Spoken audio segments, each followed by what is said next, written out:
네, 다음으로 최재천 교수님의 기조연설이 있겠습니다. 기조연설 이전에 잠시 안내 말씀을 드리겠습니다. 현재 줌을 통한 통역 서비스가 원활히 제공되고 있지 않는 상태입니다. 따라서 저희 유튜브 채널에 있는 파차마마 TV 하단에 기재된 링크를 통해서 스페인어 통역을 들으시면 되겠습니다. A continuación tendremos el discurso del profesor Che Ye-chon. Primero les pido disculpas por tener un atraso, por el efecto de atraso y demora en cuanto al servicio de interpretación que debió haber sido disponible por medio del globo, el icono de globo que se encuentra en su pantalla de Zoom.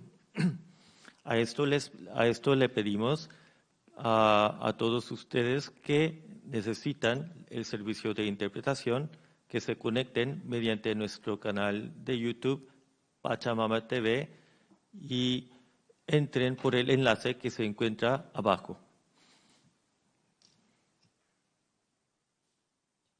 예.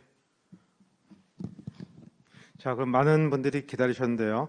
오늘 우리 국제학술대의 첫 번째 기조 강연자로 최재천 이화여대 석좌 교수님을 모시게 되었습니다. 바쁜 시간에도 불구하고 이렇게 저희 기조 강연을 허락해 주신 최재천 교수님한테 진심으로 감사드립니다. 아까 한국외대 김인철 총장님 축사에서 최재천 교수님에 대해서 소개를 해드렸습니다만 많은 분들이 알다시피 국내에서 생태학의 가장 대가이자 권위자이신 분입니다. 그래서 오늘 주제는 포스트 코로나19 시대의 생태학적 전환이라는 주제를 가지고 오늘 이 강연을 해주시겠습니다. 예, 그럼 부탁드리겠습니다.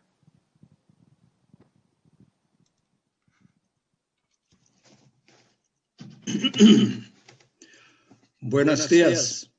Mi nombre es Che Ye-chon. Encantado. Muchas gracias. 오늘 제가 말씀드릴 에스파뇰은 여기까지입니다. 반갑고요. 우선 제일 먼저 저는 제가 강연을 할 때마다 파워포인트 자료를 준비하는데 그 안에 내용이 별로 없습니다. 주로 그림이라서 오늘 제 강연을 동시통역하시는 선생님께 고생이 많으시겠습니다. 약간 죄송하다는 말씀부터 드리고 시작하겠습니다. 그러면 제가 준비한 자료를 화면 공유하면서 시작하도록 하겠습니다. 잠깐만요.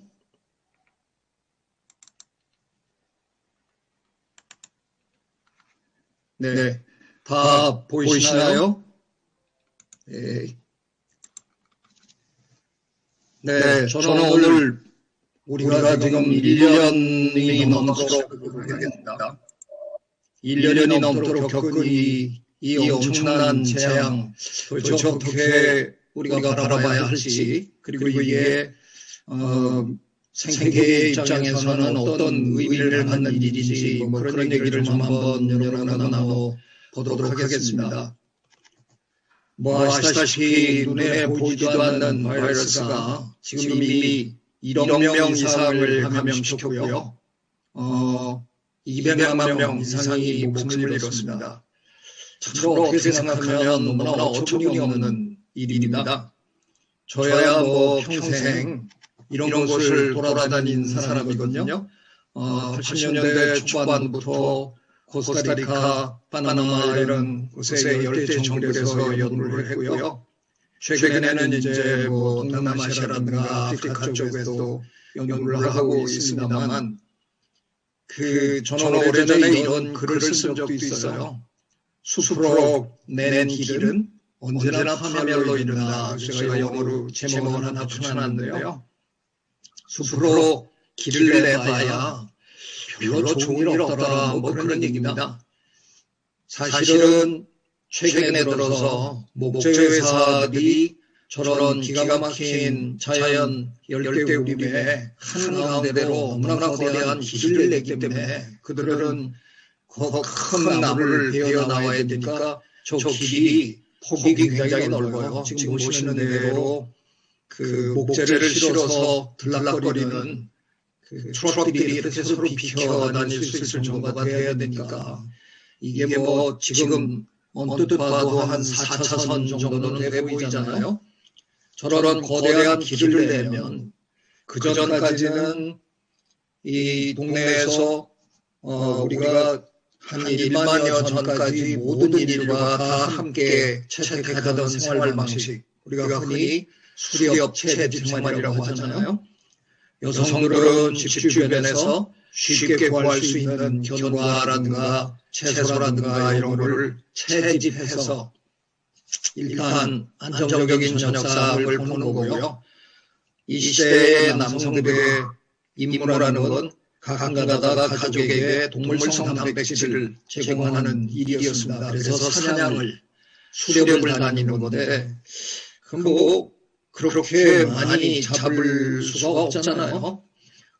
기껏 해봐야 뭐 일주일에 한두 마리 잡아서 가족에게 동물성 단백질을 제공하는 건데, 최근에는 이분들이 저 목조회사들이 만들어준 저 거대한 길을 따라서 훨씬 더 깊은 정글 한복판으로 들어갈 수 있게 되면서 훨씬 더 많은 동물들을 잡아내고 그 얘기는 바로 야생동물과 우리 인간이 접촉하는 기회가 옛날보다 훨씬 많아졌다는 거죠. 뭐 그러다 보니 예전보다는 훨씬 자주 우리가 흔히 zoontic 바이러스라고 부르잖아요. 인수 공통 바이러스에 감염될 확률이 옛날보다 훨씬 높아진 거죠. 이런 일로 해서 우리가 지금 겪고 있는 겁니다. 뭐 생각하면 아무 일도 아닌 것 같지만 200만 명 이상이 목숨을 잃었다는 건 생각할수록 참으로 어처구니 없는 일입니다. 돌이켜보면 21세기에 들어와서 우리가 겪은 대표적인 코로나 바이러스 유행병은 2002년에 저희가 사스를 겪었고요. 그 다음에 메르스가 또 있었고 이번에 코비드-19이 있는 겁니다. 이 세 다 학자들의 추적에 의하면 박쥐로부터 출발했다고 그러죠. 그렇지 않아도 박쥐에 대한 선입관이 별로 안 좋으십니다. 대부분의 분들이. 이게 뭐 옛날에 이솝 할아버지도 박쥐에 대해서 잘 모르면서 마치 길짐승편에 붙었다가 뭐 날짐승편에 붙었다가 이렇게 호환무치한 동물로 표현을 하질 않았나. 여러분이 좋아하시는 드라큘라, 그 아일랜드의 작가 브램 스토커가 드라큘라를 창조해낼 때 그걸 또 박쥐에다 비유를 했잖아요. 드라큘라 백작이 밤중마다 망토를 두고 날아나가서 잠자는 사람들의 목을 물어뜯고 피를 빨고 뭐 이런 걸 상상을 하게끔 하는 바람에 많은 분들이 박쥐 그러면 굉장히 징그럽고 뭔가 깨름직한 동물로 자꾸 생각들을 하시는데 특히 제가 옛날에 미국에 살 때 어떤 설문조사의 결과가 너무나 충격적이었는데요. 밤에 창문을 열고 잠자지 않는 이유가 뭐냐 그랬더니 일본이 모기 때문에 모기가 들어와서 내 피를 빨까봐. 근데 뜻밖의 2번이 뭐였냐면 박쥐가 날아들어와서 내 피를 빨까봐. 이게 2번이었어요. 전 너무 놀라웠는데 저희가 지금까지 지구상에 박쥐가 얼마나 많은가를 조사해 본 거에 의하면 지금까지 박쥐 종 우리가 발견한 종수가 한 1,400여 종 정도 됩니다.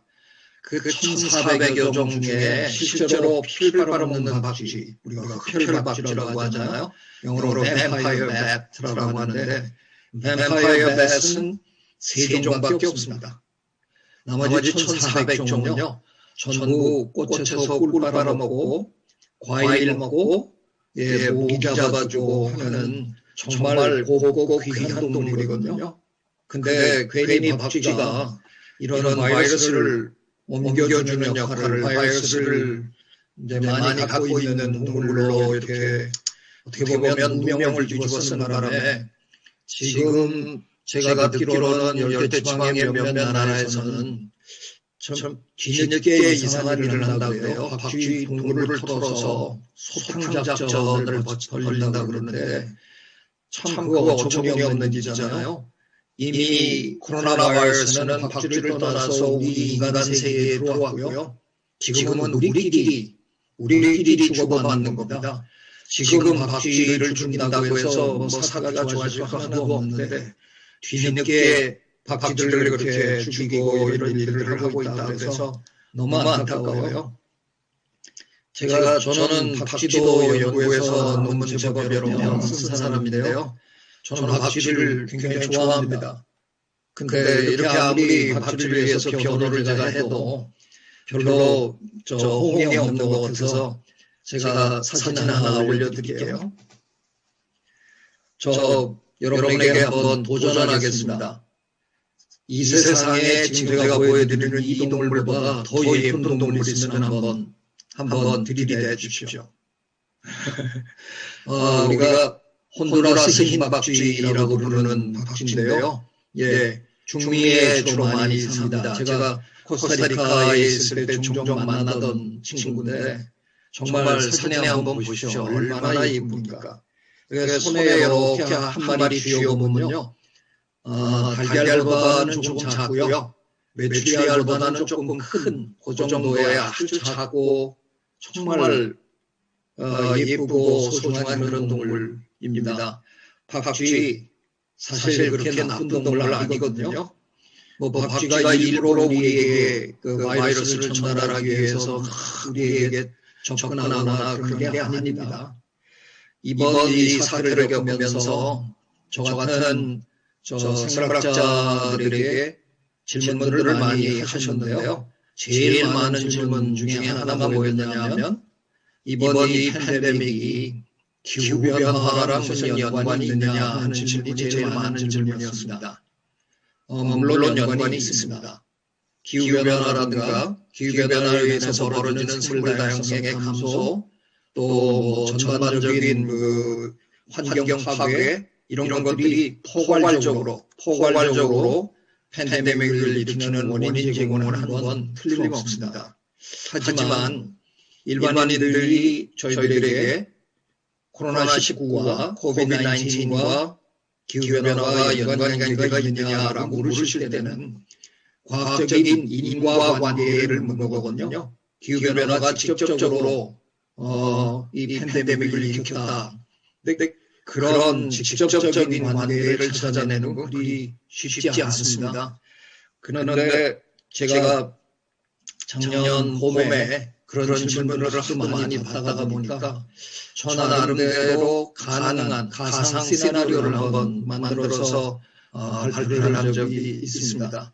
충분히 가능한 얘기이기 때문에 제가 조금 전에 말씀드린 대로 저희가 박쥐를 지금까지 한 1,400여 종 정도 발견을 했는데 그 1,400여 종 중에 압도적으로 절대 다수는 전부 열대지방에 삽니다. 박쥐는 기본적으로 열대동물이라고 보시면 됩니다.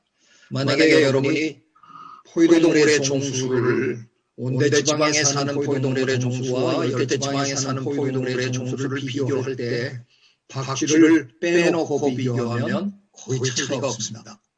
그런데 박쥐를 포함하면 열대의 포유동물 다양성이 급격하게 올라갑니다. 그러니까 박쥐는 주로 열대에 사는 동물이다 이렇게 생각하시면 된다는 거죠.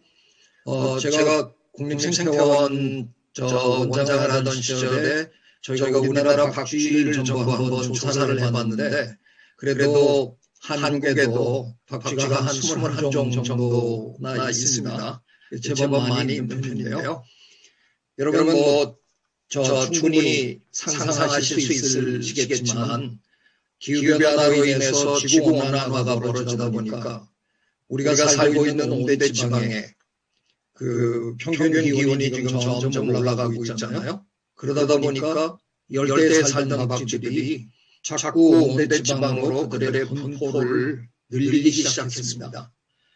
예, 우리 인간은 호모사피엔스는 아마도 지구의 역사에서 지구 표면 전체를 뒤덮어본 아마 최초의 동물일 겁니다. 어느 다른 동물이 그런 어마어마한 일을 했을까 아무리 생각해봐도 생각이 안 나는데요. 그럼에도 불구하고 호모사피엔스가 가장 많이 모여 사는 곳은 온대지방이잖아요. 그러니까 박쥐가 온대지방으로 자꾸 밀려오면 우리 호모사피엔스와 박쥐들의 물리적인 거리가 가까워진다는 거죠. 근데 사실 그렇다고 해서 박쥐가 우리랑 그렇게 자주 만날 일은 별로 없습니다. 문제는 지금 대한민국은 지금 참여하고 있는 여러 학자들께서도 자국에서 그런 어려움을 겪고 있는지는 모르지만 대한민국은 지금 세계에서 거의 출산율이 최하위 나라입니다. 그래서 우리는 이 출산율 걱정이 굉장히 많은데 사실은 따지고 보면 호모사피엔스는 아직도 전 지구적으로 보면 지구 전체로 보면 아직도 출산율이 너무 높은 동물이잖아요. 그냥 폭발적으로 늘어나고 있습니다. 저희가 60억에서 70억이 되는데 13년이 걸렸거든요. 근데 지금 70억에서 거의 80억을 육박해 가고 있는데 요거 10년도 안 걸릴 거라는 겁니다. 80억에서 90억이 되는 건 9년도 안 걸릴 거라는 예측이 나와 있습니다. 그러니까 지구상에서 아직도 호모사피엔스는 폭발적으로 퍽 이렇게 증가하고 있는 동물입니다. 그러다 보니 우리는 우리 생활 공간이 점점 더 많이 필요하고 그래서 자꾸 숲을 내리는 일을 우리가 하게 되는 거죠. 그러면 반대로 얘기하면 저 숲속에 살고 있는 야생동물들은 지금 날이 갈수록 그들의 서식 공간이 줄어들고 있는 겁니다. 그러다 보니까 그들이 박쥐로부터 받은 바이러스를 몸에 지닌 채로 우왕좌왕하다가 우리 인간과 부딪힐 확률이 만날 확률이 옛날보다 훨씬 높아졌다는 거죠. 아마도 그래서 이런 일들이 자꾸 벌어지는 게 아닌가. 그런 제가 시나리오를 한번 만들었는데 불과 한 달 전인가요? 종합환경과학 저널이라는 학술지가 있습니다. Journal of Total Environment라는 학술지인데 그 학술지에 영국 캠브리지 대학 연구진의 논문이 실렸는데요. 마치 제가 만들어 놓은 시나리오를 그 가설을 검증한 것처럼 보이는 그런 논문이 나왔는데요. 이분들이 지난 100년 동안 박쥐의 이동 경로를 다 추적해갖고 그 빅데이터를 분석을 해보니까 세계 몇몇 곳에 박쥐들의 새로운 거점 지역들이 나타나는데 중남미가 하나고요. 그 다음에 아프리카의 한 몇 곳이 있고 가장 두드러진 곳이 어디냐면 중국 남부 윈난성과 라오스 캄보디아 이 접경지대 거기에 굉장히 많은 박쥐들이 몰려 살기 시작했다는 겁니다. 이유는 기후변화로 인해서 원래 그 지역은 그 관목지가 주로 식생이었는데, 그러니까 슈라브로 이루어져 있는 그런 곳이었는데, 이게 이산화탄소 양이 증가하면서 기온도 상승하고 강수량도 변하고 막 이러다 보니까 그 지역이 제가 얘기하는 중국 남부, 라오스, 캄보디아 이 접경 지역이 주로 그 열대성 사바나로 변하고 거기에 화력수림이 굉장히 많이 형성이 되다 보니까 박쥐가 서식하기에 아주 좋은 그런 식생으로 변해왔다는 겁니다. 그래서 열대 적도 근처에 살던 많은 박쥐들이 그리로 대거 이동을 하는 바람에 아마도 이번에 이 코비드-19의 발원지로 우리가 생각하고 있는 중국 남부에 원인 제공을 하지 않았을까 하는 그게 내용입니다. 전체적으로 한 박쥐가 한 40여 종 정도가 유입이 됐는데 박쥐 한 마리가 코로나 바이러스를 대개 2종 내지 3종 정도를 보유하고 있는 걸로 우리가 파악을 하거든요. 그럼 아주 단순한 계산을 해봐도 그 지역에 예전에는 없던 코로나 바이러스가 100종 이상 새로 들어왔다는 겁니다. 이런 일들이 벌어질 수 있는 빌미가 제공이 됐다는 겁니다. 근데 문제는 그렇다고 해서 그냥 박쥐가 많아졌다고 해서 무조건 감염이 많아지는 건 아닙니다. 하지만 저는 일찌감치 이 사태를 여러분이 경영학에서 흔히 듣는 용어인데요. 블루오션이라는 용어가 있잖아요. 새로 나타난 아주 매력적인 시장을 우리가 블루오션이라고 하는데 저는 이게 바이러스의 입장에서 보면 너무나 기가 막힌 블루오션이 나타났다는 거죠. 한번 간단한 계산을 우리가 해볼까요? 우리 호모사피엔스는 지구에 등장한 게 지금으로부터 한 20만 내지 한 25만 년 전쯤 되거든요. 그런데 우리가 등장하고 처음 한 우리의 존재 역사의 95% 이상 되겠죠? 한 24만 년 동안은 우리는 정말 존재감도 없는 그런 동물이었습니다. 저 아프리카 초원에서 사자 피해 다니고 하이에나 눈치 보고 이러던 정말 빌빌거리던 그런 동물이었는데 갑자기 우리가 성공을 거둔 거거든요. 불과 한 만여 전에 우리가 시작한 농경으로 인해서 우리가 흔히 얘기해서 그걸 농업혁명이라고 부르잖아요. 그래서 우리가 간단한 계산을 한번 해보면요. 한 1만여 전 우리가 농경을 하기 전으로 돌아가서 우리 인간의 호모사피엔스 전체의 무게를 중량을 한번 계산해본다. 그리고 우리를 따라다니던 동물들이 있다 그러면 그때도 우리가 가축 이른바 동물을 길렀으니까요. 제가 여러분을 만여 전으로 모시고 갔습니다. 근데 우리가 개를 기르기 시작한 게 거의 한 4만여 전 정도 되거든요. 그러니까 이미 만여 전에 우리가 기르던 동물들이 있습니다.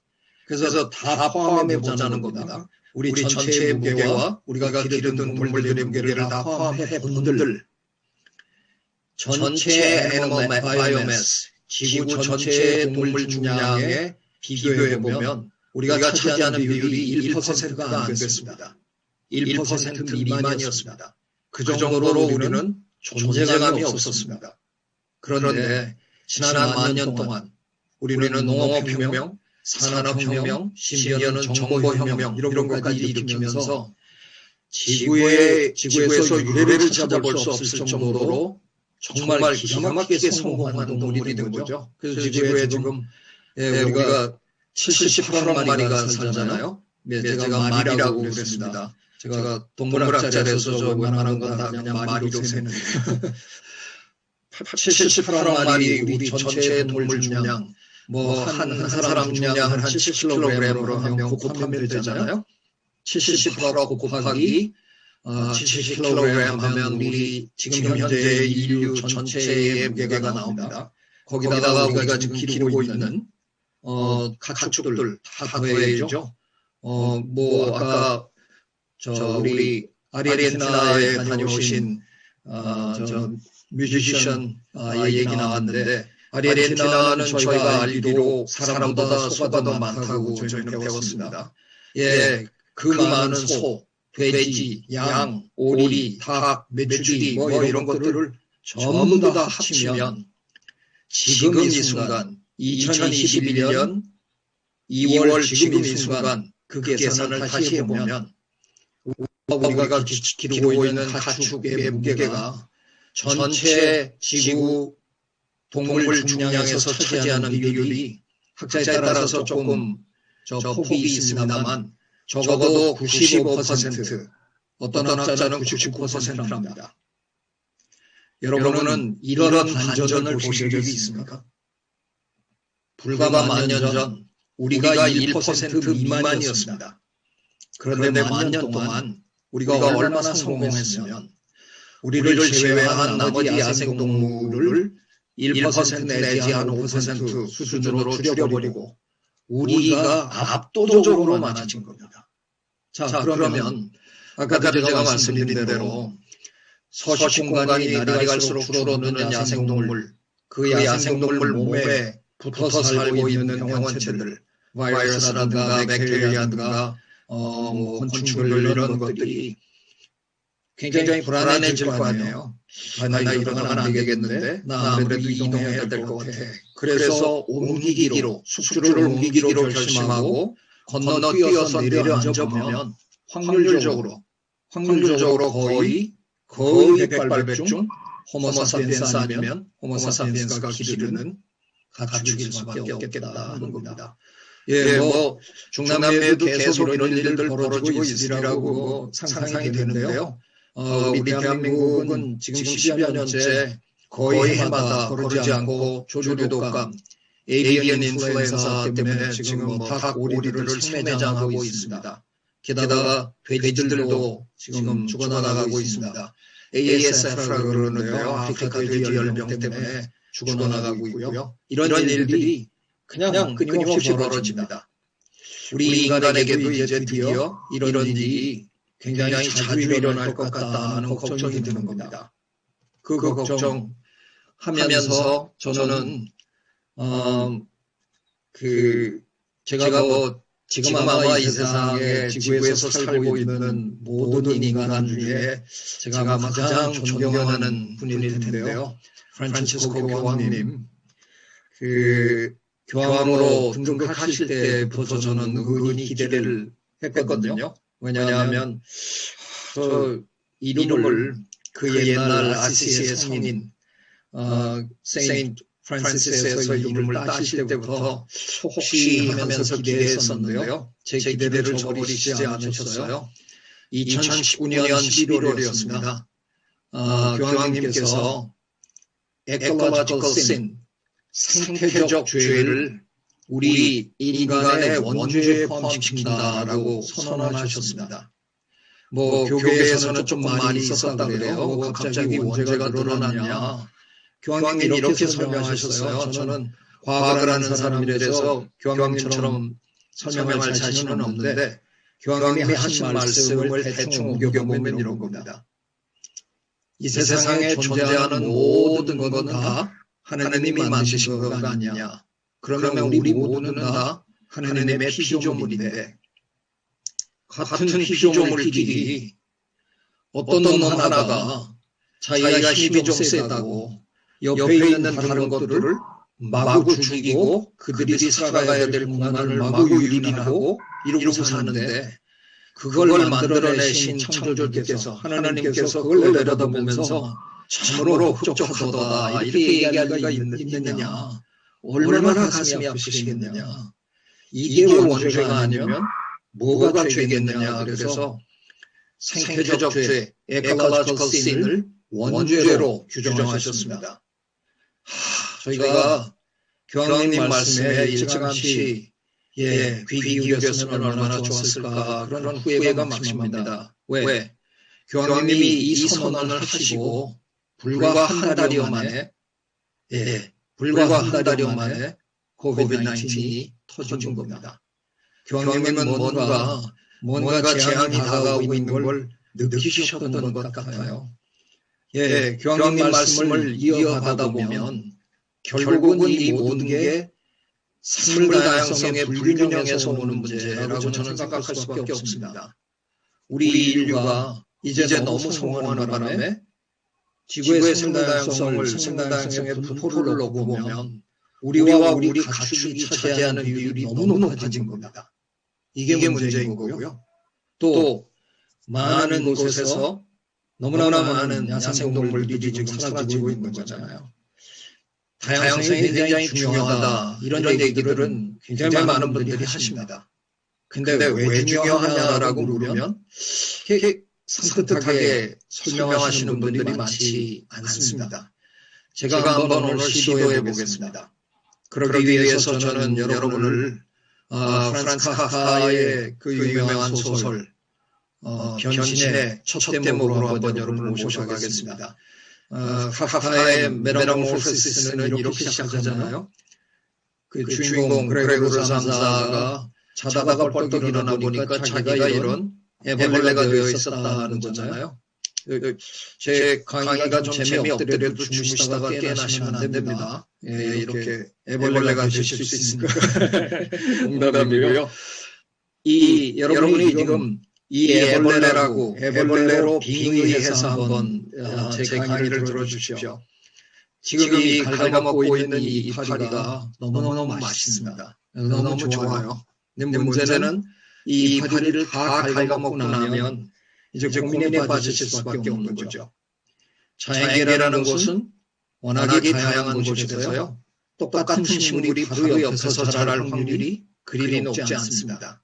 서로 다른 다양한 식물들이 섞여 사는 곳이잖아요. 그러니까 얘가 이 식물을 다 먹고 난 다음에 바로 옆에 있는 이파리를 먹어봅니다. 그렇게 먹어보는데 이건 영 맛이 아닙니다. 그러면 이제 고민해야 되잖아요. 나 그냥 맛없더라도 바로 옆에 있는 식물을 그냥 먹어야 되겠다.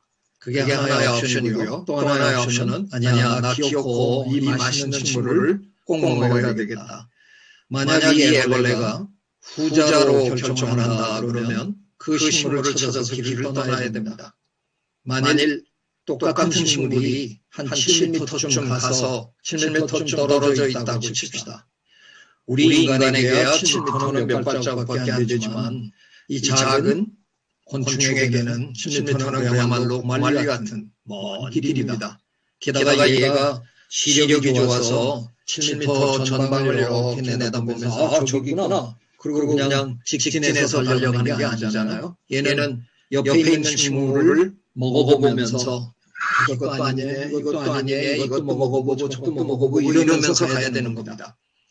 그 7m를 이동해서 다음 그 맛있는 이파리를 찾는 데까지 시간이 걸리는 거죠. 예, 그 시간 동안 얘가 먹어치운 그리고 떠난 그 식물은 또 성장합니다. 또 이파리를 내고 또 자랍니다. 제가 지금 무슨 얘기를 드리고 있습니까? 다양성만 확보되면 공존이 가능해진다는 겁니다. 같이 살 수 있습니다. 그런데 우리는 무슨 짓을 하고 있습니까? 제가 예전에 코스타리카에서 연구하던 시절에 바나나 플란테이션에 한번 가서 찍은 사진인데요. 야, 저게 뭐 바나나 농장인지 바나나 공장인지 의심스럽더라고요. 마치 바나나를 그냥 만들어내는 것처럼 꼭 공장같이 보였는데 이 바나나 플란테이션의 언덕 뒷산에 올라가서 내려다보면 이런 식으로 보이는 거죠. 눈이 모자라게 바나나만 심어 있습니다. 이 지역은 바나나 농장을 시작하기 전에는 분명히 굉장히 다양한 식물들이 섞여 살던 곳이었습니다.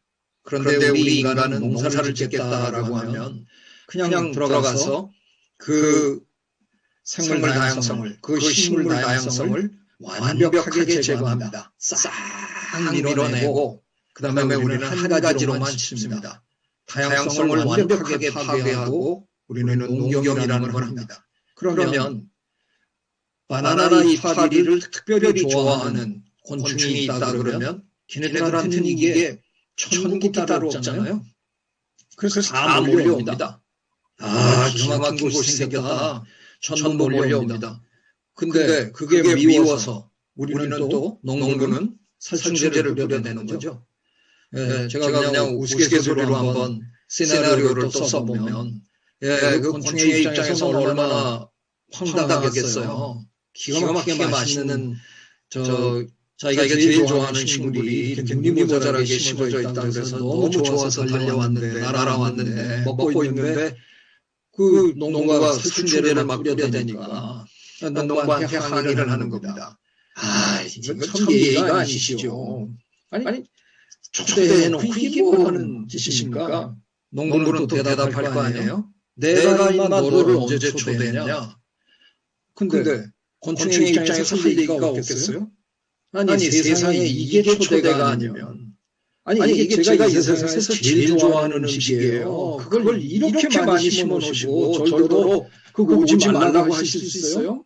제가 다 제 친구들 지금 전국에서 몰려오고 있어요. 입소문이 나서. 예, 어제까지는 예쁜 곤충이었는데 우리가 심은 농작물을 공격하는 순간 우리는 그들을 해충이라고 부릅니다. 갑자기 페스트라고 부르고 죽이기 시작합니다. 거기서 끝나면 다행인데요. 워낙에 자연계는 다양한 곳에서 우리가 만들어낸 살충제로 한 번에 다 죽이는 게 불가능합니다. 왜냐하면 유전적으로 다양한 곤충들이 모여 있기 때문에 한 번에 다 죽이질 못합니다. 많이 죽었다고 안심하고 그 다음에 또 와보면 또 많이 생겼습니다. 근데 똑같은 살충제를 뿌려본들 잘 안 죽습니다. 왜요? 안 죽는 놈들의 자손이 돌아왔잖아요. 안 죽을 수밖에. 그럼 우리는 어떡합니까? 다시 더 독한 살충제를 만듭니다. 때로는 수은도 집어넣어보고 캐드뮴도 집어넣어보고 온갖 중금속 다 동원해서 악랄한 살충제를 만들어 봅니다. 이 악순환을 우리는 끊임없이 반복하고 살았습니다. 그러던 어느 날 주변 하천에 물고기들이 배를 뒤집고 둥둥 뜨기 시작하고요. 그 물고기를 잡아먹은 새들이 넘어서 죽었고 마을 사람들이 병원에 가기 시작합니다. 자연 생태계라는 곳은 Natural Ecosystem은 네트워크입니다. 먹이 사슬로 연결된 네트워크인데요. 가장 하층에 있는 것들은 우리가 뿌린 살충제를 워낙 극미량, 워낙 조금 섭취하기 때문에 그들은 그렇게 큰 영향을 안 받고 그냥 일상생활을 영위합니다. 하지만 그들을 50마리 잡아먹은 물고기는 비틀거리는 거고요. 그 물고기 10마리 잡아먹은 외가리는 넘어지는 겁니다. 이걸 우리는 생물 농축 현상이라고 생태학에서는 부릅니다. 바이오 애큐뮬레이션이라고 부릅니다.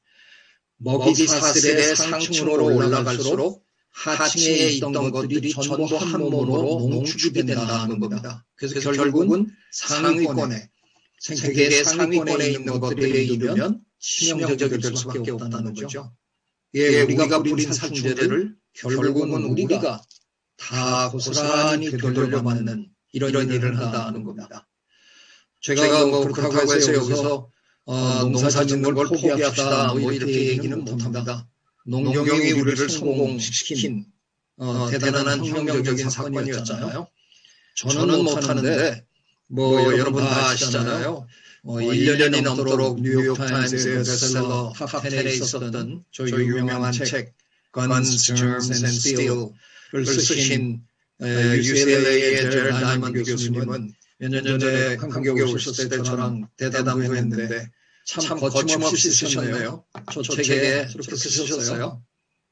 예, 농경은 우리 인류의 역사에서 가장 최악의 실수였다라고 그냥 대놓고 얘기하시네요. 실수인데 그만둘 수는 없겠죠.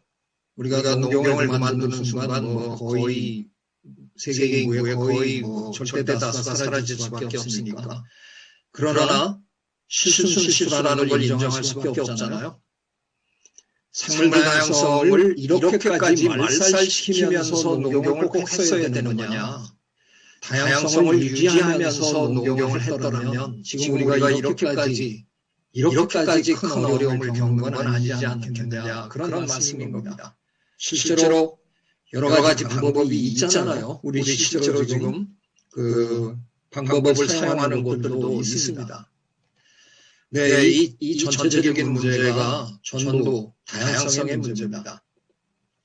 지금 제 강의를 듣고 계시는 분 중에 과학에 관심이 많으신 분은 저 유명한 책, 옥스퍼드 대학의 리처드 홉킨스가 쓴 The Selfish Gene을 읽어보셨겠죠.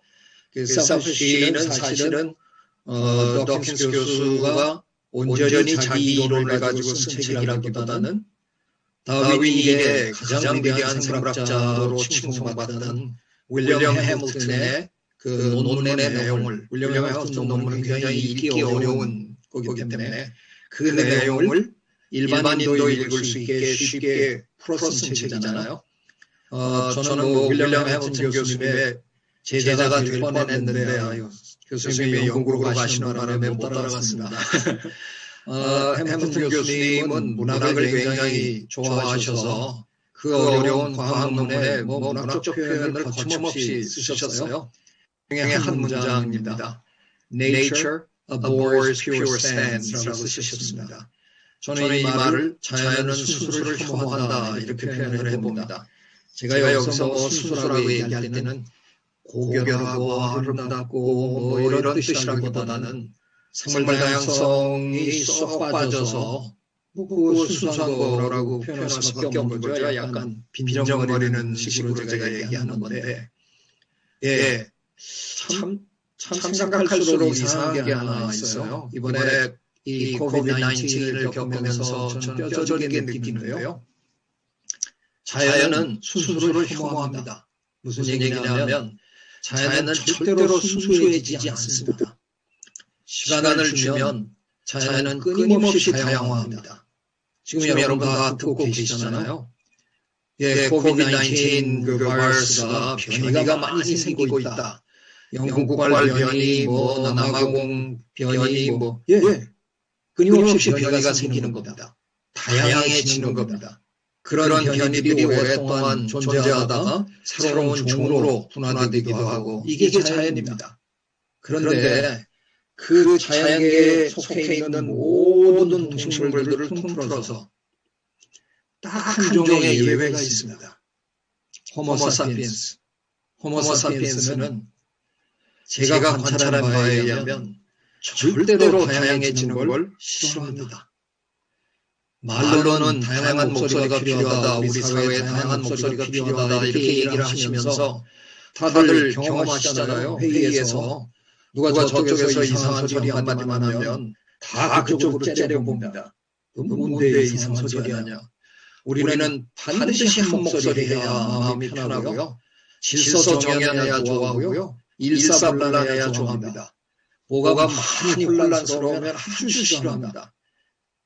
저는 이 모든 재앙의 근원이 자연은 끊임없이 다양해지는데 그 속에 사는 호모사피엔스라는 한 종은 끊임없이 그 다양성을 말살하면서 가는, 역행하는 이 과정에서 벌어지는 그 괴리가 아니냐 그런 생각이 저는 자꾸 듭니다.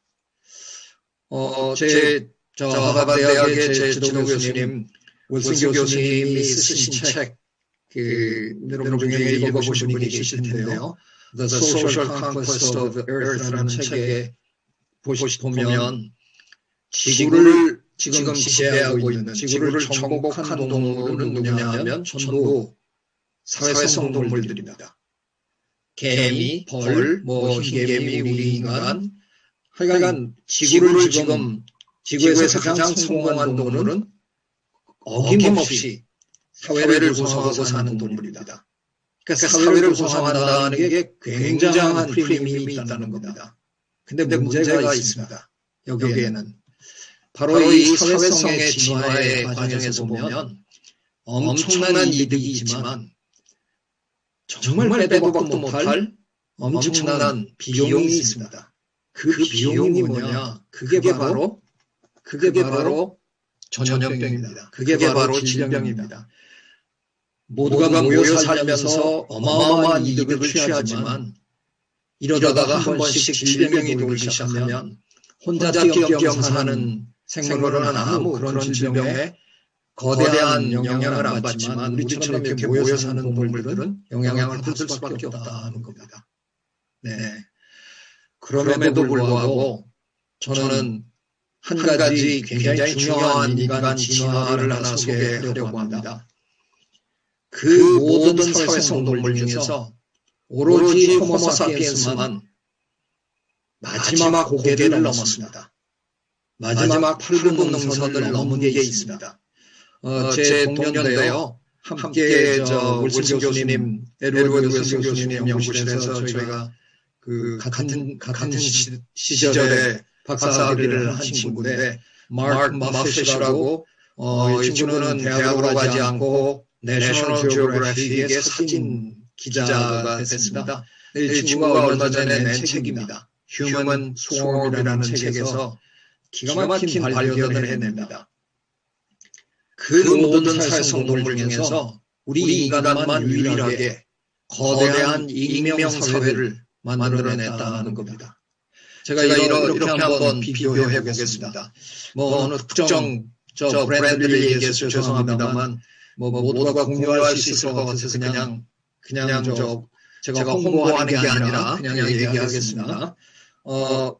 쾌적한 어떤 스타벅스 카페에 침팬지들이 한 10마리가 모여 앉아서 인터넷도 하고 이렇게 담소를 나누고 있는데 모든 침팬지가 한 마리 문을 열고 들어와요. 뚜벅뚜벅 걸어 들어와서 카운터에 가서 카페 라떼 한잔 하나 이러고 하다가 가지고 앉아서 마신다. 이건 절대로 일어나지 않습니다. 왜? 그 미리 앉아있던 10마리의 침팬지들이 전부 들고 일어나서 그놈 물어 뜯습니다. 모든 사회성 분에서 이런 일은 안 벌어집니다. 딱 하나 예외는 우리 인간입니다. 우리는 공항의 대합실, 버스 정류장 이런 곳에 내가 아는 사람 한 사람도 없는데도 아무런 겁 없이 그냥 그런 우리로 그냥 들어갑니다. 우리 인간만 유일하게 모르는 사람들과 함께 지낼 수 있는 그런 진화를 했습니다. 우리는 모든 걸 연결하면서 삽니다. 우리가 이 COVID-19이 벌어지기 전에도 이미 4차 산업혁명, The Fourth Industrial Revolution의 가장 중요한 키워드로 Connectedness를 얘기하고 있었습니다. 근데 이번에 팬데믹도 어떻게 보면 바로 이 연결성 때문에 일어나는 일이잖아요. 우리가 띄엄띄엄 살면 전염병이라는 게 있을 수 없는 건데 그럼에도 불구하고 저희는 지난 1년 만약에 이런 인터넷이 없었으면 우리가 얼마나 또 고독하게 살았을까. 지금 이 순간도 우리가 이 테크놀로지가 없으면 제가 어떻게 남미에 계신 선생님들과 지금 만나서 이런 얘기를 나눌 수 있겠습니까? 굉장히 중요한 키워드가 바로 연결이다 하는 생각을 해봅니다. 근데 여러분도 다 들으셨죠? 우리 코비드-19 사태 처음 벌어졌을 때 그 밀리어네어들, 억만장자들은 요트 타고 바다로 도망가시더라고요. 무인도를 통째로 빌려서 도망가신 분이 계시더라고요. 참 실소를 그만두지 못했는데 저분들이 도망가실 때는 제 생각에 이게 한 일주일 열흘이면 끝날 줄 알고 도망가셨겠죠. 근데 혼자 요트에 타가지고 청소도 하고 밥 끓여 먹고 물고기도 잡아야 되고 하다 보니까 못 견디신 거예요. 그래서 요리사 들어와, 청소하는 애들 들어와 이러다 보니까 바다 한복판에 떠 있으면 뭐합니까? 바이러스로부터 자유로워지지 못한다는 겁니다. 이번에 이 재앙을 통해서 우리가 모두가 함께 깨달은 게 하나 있습니다. 모든 사회 계층을 통틀어서 모든 계층이 다 바이러스로부터 자유로워지지 않으면 우리 사회가 절대로 정상으로 돌아갈 수 없다는 걸 하루 종일 사람 상대해야 되는, 하루 종일 작은 방에서 모여서 일해야 되는, 여기저기 배달해야 되는 이런 분들도 모두 자유로워지지 않는 한 우리는 절대로 정상적인 상태로 돌아갈 수 없다는 걸 우리 분명히 배웠습니다.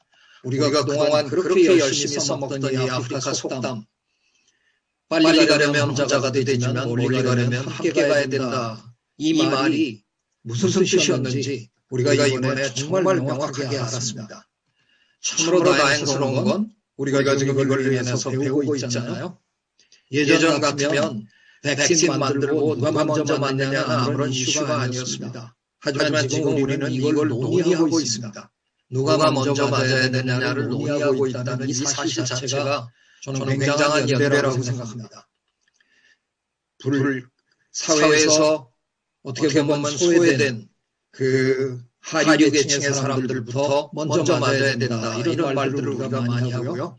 오히려 어떤 의미에서는 의료시설이 부족한 나라에서부터 백신을 제공해야 된다. 그래야 우리 인간 사회 전체가, 지구 전체가 정상으로 되돌아올 거다. 이런 얘기를 우리가 할 수 있다는 자체가 저는 굉장한 배움이라고 생각하는 겁니다. 제가 굉장히 존경하는 세뮤얼 볼스 교수님이 The Moral Economy라는 책을 내셨습니다. 경제학은 그동안 도덕하거나 아무 관계없는 학문이었습니다. 하지만 이제 경제학도 도덕을 얘기하기 시작했습니다. 다양성을 얘기해야 되고요. 연대를 얘기해야 되고요. 형평을 얘기해야 됩니다. 코비드-19이 시작되기 얼마 전부터 우리는 심각하게 사회적 가치라는 걸, 소셜 밸류라는 걸 고민하기 시작했습니다. 저는 이참에 바로 이 바이러스가 우리에게 소셜 밸류에 대한 고민을 진지하게 하라라고 얘기하고 있는 것 같습니다. 저는 가능하다고 생각합니다. 기본적으로 세상엔 세 부류의 사람들이 삽니다. 끔찍히 이기적인 사람들, selfish bastard가 있는가 하면 정말 모든 걸 남을 위해서 사는 이타적인 분들이 계시고요. 우리 이태석 신부님 같은 그런 분이 계시고요. 대부분의 우리는 보응적인 사람들입니다. reciprocator입니다. 네가 나한테 나쁘게 해? 나도 못 참어. 이런 분들. 너 난 참 좋은 분 같아. 나도 널 도울게.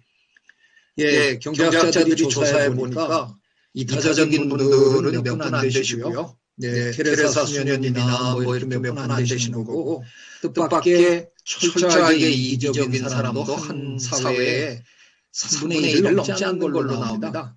그러니까 대부분의 절대 다수 우리들은 보응적인, 때로는 우리 간호사들처럼 보수도 많지 않은데 저 위험한 일을 내가 해야 되겠다고 생각하면 기꺼이 나서서 한다는 겁니다. 예, 우리들 절대 다수는 이런 사람들이에요. 그래서 이제 드디어 우리가 제대로 된 사회 가치를, 사회적 가치를 얘기하면 새로운 세상을 만들어낼 수 있을 거라는 겁니다. 모르는 사람끼리도 우리는 연대할 수 있는 그런 유일한 동물이잖아요. 이런 연대를 이제 끌어내야 된다는 거죠. 너무나 운 좋게, 정말 운 좋게 자연과학의 발달 덕택에 이번에는 1년도 안 돼서 백신이 만들어졌습니다. 이건 자연과학의 승리입니다.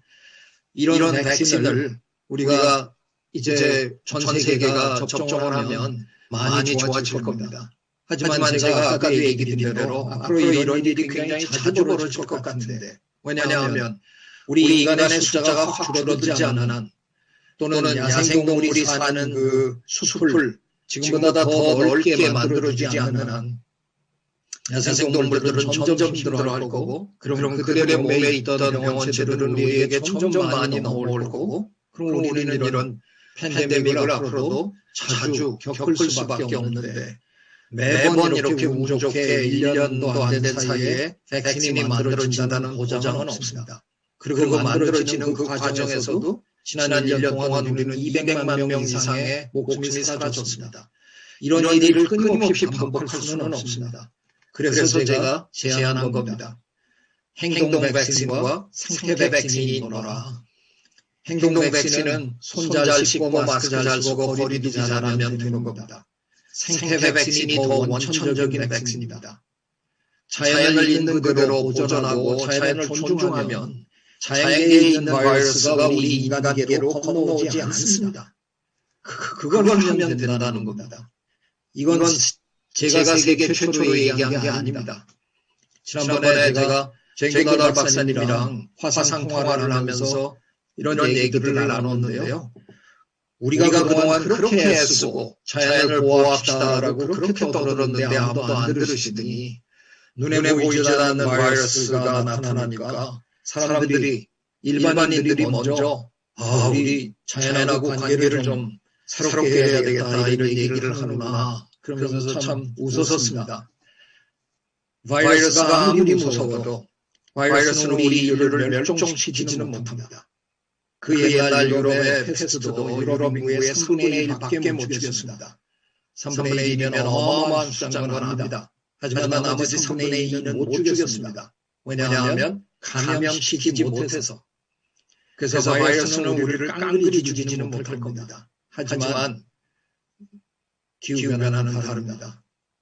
기후변화로 인해서 우리 인류는 멸종할 수 있습니다. 우리가 숨을 곳이 없기 때문에. 그래서 정말 여러분들이 이번 코비드-19 사태를 겪으면서 자연에 대한 인식을 새롭게 하셨다. 그러면 이제 진짜 더 어마어마한 재앙인 기후변화에 대한 준비를 이제 정말 하셔야 된다는 겁니다. 기후변화에 대한 준비를 한다는 건 바로 생물 다양성을 보존한다는 뜻입니다. 보셨잖아요. 호주에서 벌어진 그 거대한 산불. 인류 역사에 이렇게 많은 생물 다양성이 사라져 본 적은 없습니다. 기후변화와 생물 다양성은 떼야 뗄 수 없는 밀접한 관계를 갖고 있는 겁니다. 제가 시간이 1시간 거의 돼가서요. 조금 줄이겠습니다. 저한테 충분히 시간을 쓰라고 했지만 너무 오래 제가 할 수는 없을 것 같아서요. 이 말을 하면서 좀 제가 마무리를 할까 합니다. 제가 얼마 전에 쓴 책의 제목인데요. 어떤 의미에서 제가 평생 생물학을 하면서 저 나름대로 내린 결론입니다. 이 세상에 손을 잡지 않고서 살아남은 생명은 없습니다. 모든 생명은 다 연결되어 있고요. 서로 어떤 형태로든 다 돕고 삽니다. 독불장군으로 살아남은 생명은 없습니다. 남과 손을 잡고 남과 함께 사는 생물들이 지금 살아서 지구를 호령하고 있는 겁니다. 그래서 저는 우리에게 이제 남은 굉장히 중요한 전환은 바로 생태적 전환이다 하는 생각이 드는 겁니다. 우리 인류는 그동안 언어적 전환, linguistic turn, cultural turn, 문화적 전환 이런 것들을 거쳤는데요. 이제 다른 전환을 우리가 생각할 겨를이 없다고 생각합니다. 저는 우리의 존재 자체가 위협받는 이런 시대가 왔는데 우리가 생태적으로 전환하지 않으면 그래서 호모사피엔스라는 현명한 인간이다 이런 자화자찬 버리고 다른 모든 생명과 이 지구를 공유하겠다는 마음으로 호모심비우스로 전환해야 된다. 그래야만 우리가 이 지구에서 오랫동안 살아남을 수 있을 것이다. 그런 생각해 봅니다. 저는 젊은 시절 중남미에서 제 연구 생활을 했습니다. 오늘 여러분을 만나서 괜히 마음이 많이 두근거리고요. 바로 제가 얘기하는 이 생태적 전환, 이거를 선도 역할을 할 수 있는 곳이 저는 중남미라고 생각하는 겁니다. 제 마음이 거기에 있기도 하고요. 바로 여러분이 문화적으로나 전통적으로나 여러분 생태적으로나 바로 이런 새로운 철학적 운동을 일으킬 수 있는 그런 거점이라고 생각해서 오늘 기쁜 마음으로 여러분과 함께 했습니다. 장시간 제 강의를 들어주신 여러분 모두 고맙습니다. 안녕히 계세요.